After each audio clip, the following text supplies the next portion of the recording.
Does reasoning prove you have a mind? Does choosing show that you have a soul? Let's consider.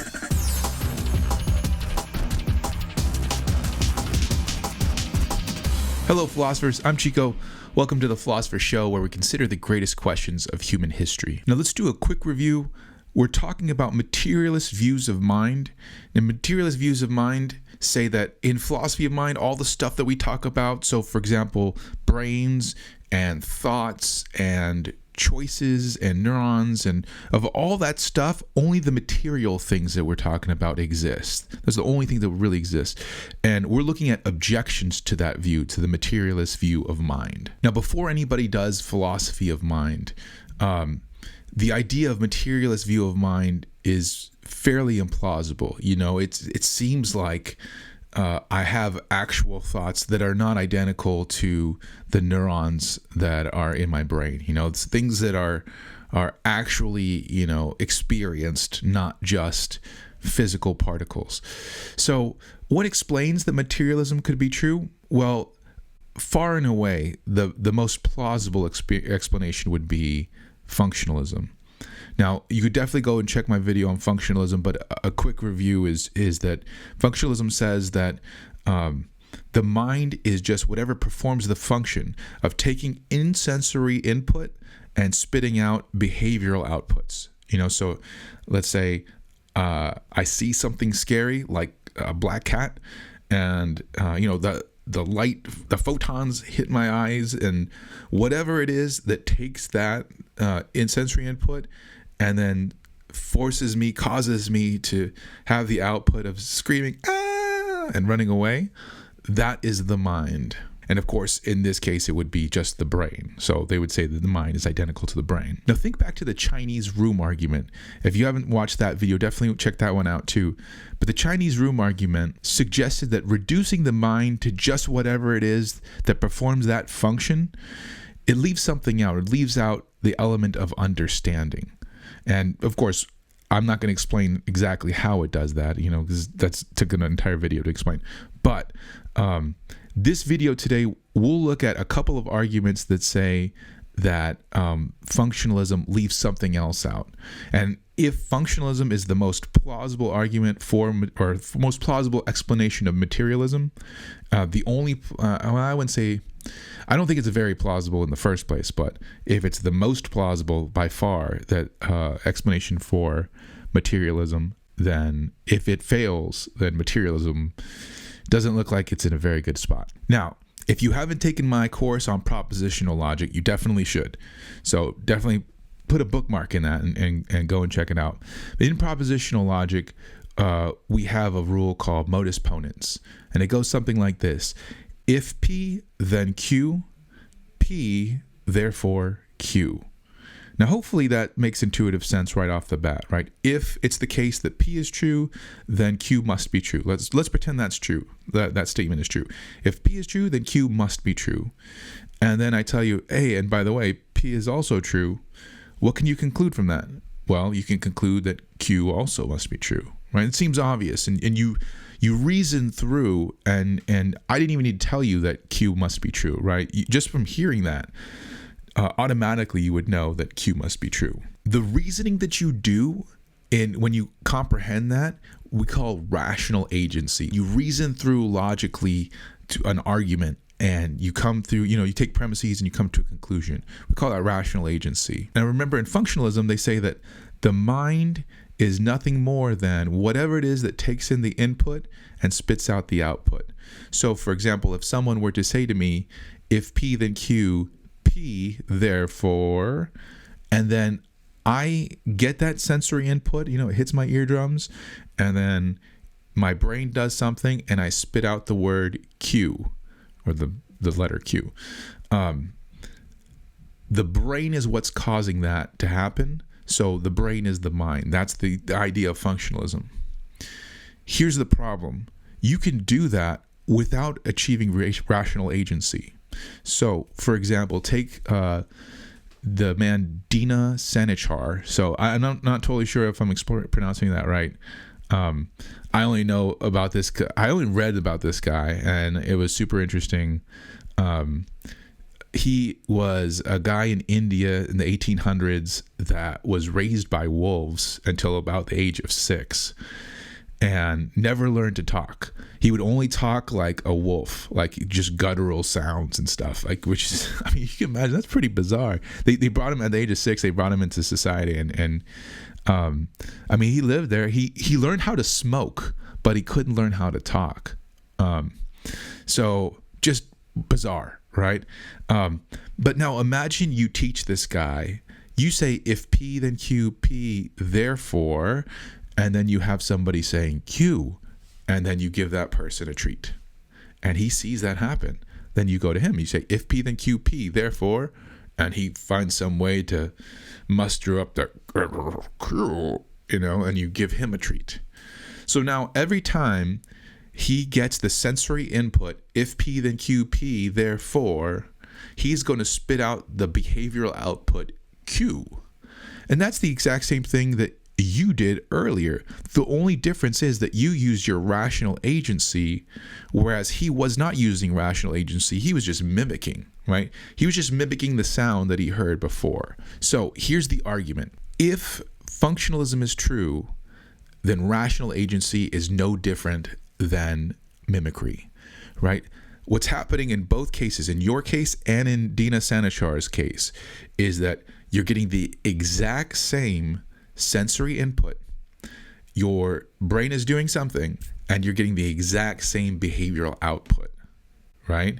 So according to functionalism, you have the exact same mind state, right? That's what functionalism would say. So if functionalism is true, then there's no difference between rational agency and mimicry. However, that's false, right? Rational agency and mimicry are different things. Therefore, functionalism is false.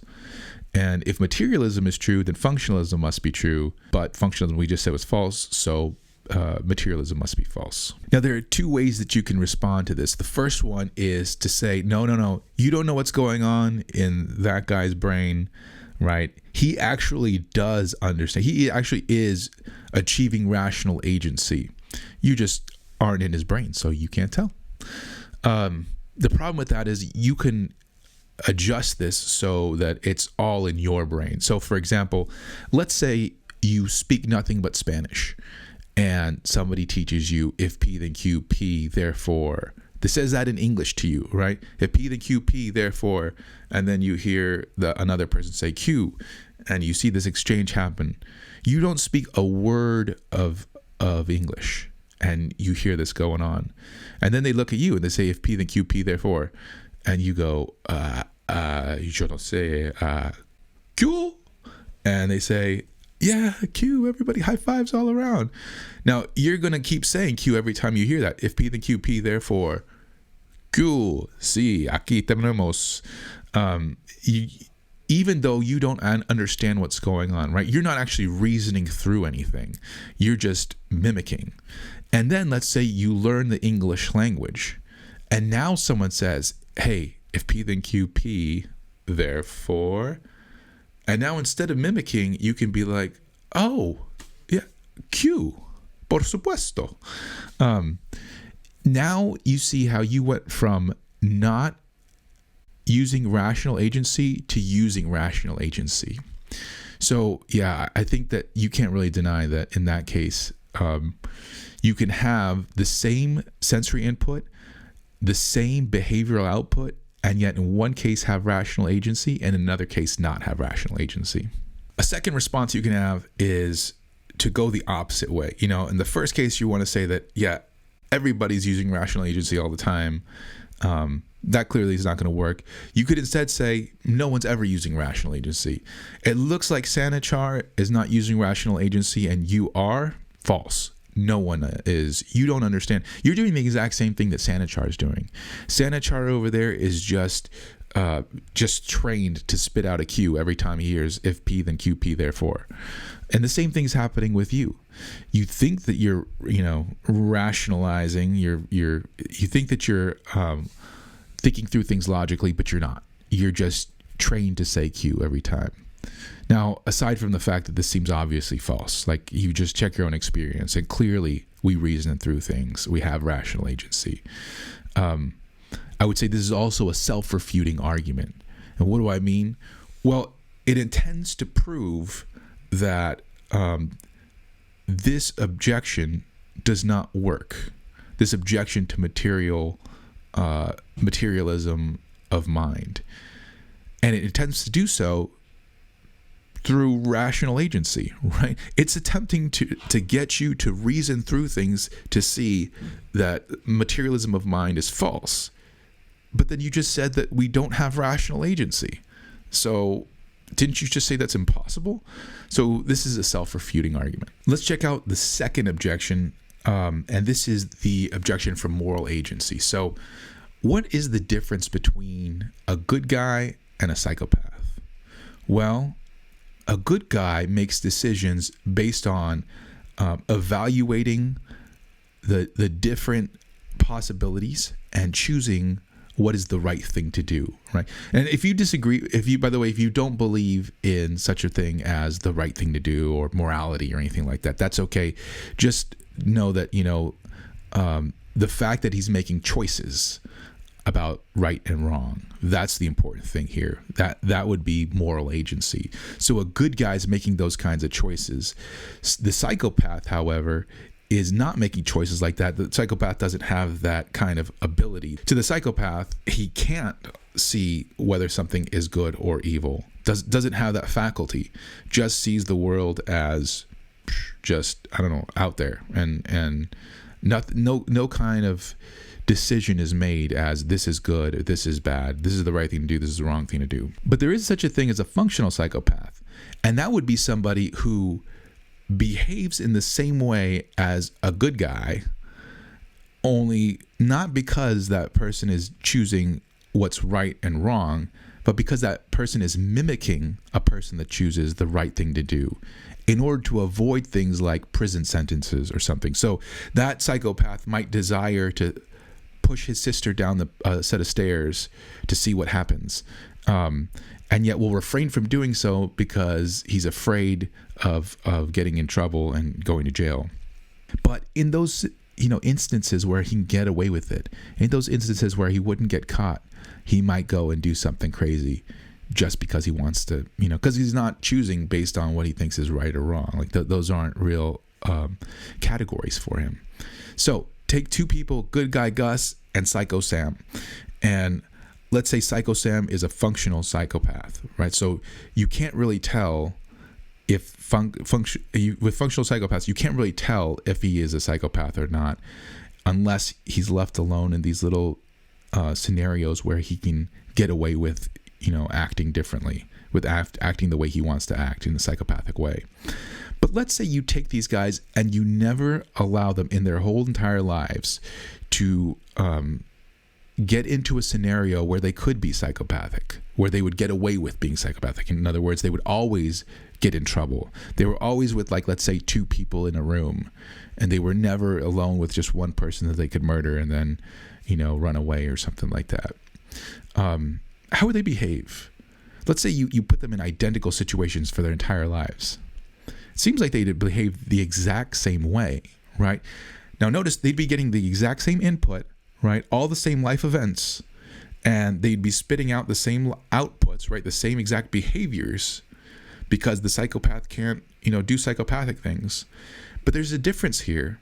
Good guy Gus here is making choices, deliberating and making choices based on what's right and wrong, whereas Psycho Sam is making choices based on mimicry, just looking at good guy Gus and saying, that's what everybody's expecting, so I'm going to do that so I don't get in trouble. So here's the argument from moral agency. There is a difference between moral agency and mimicry. And if functionalism is true, there is no such difference. Therefore, functionalism is false. But if materialist views of mind are true, then functionalism must be true. Therefore, materialist views of mind must be false. Both of these objections, by the way, present another possible objection from the idea of normativity. And we'll see that in a different video coming up fairly soon. But until that time, that's all I got for today. Let me know if you have any questions, and please hit the like and subscribe buttons, etc., etc. And I'll see you next video. Adios.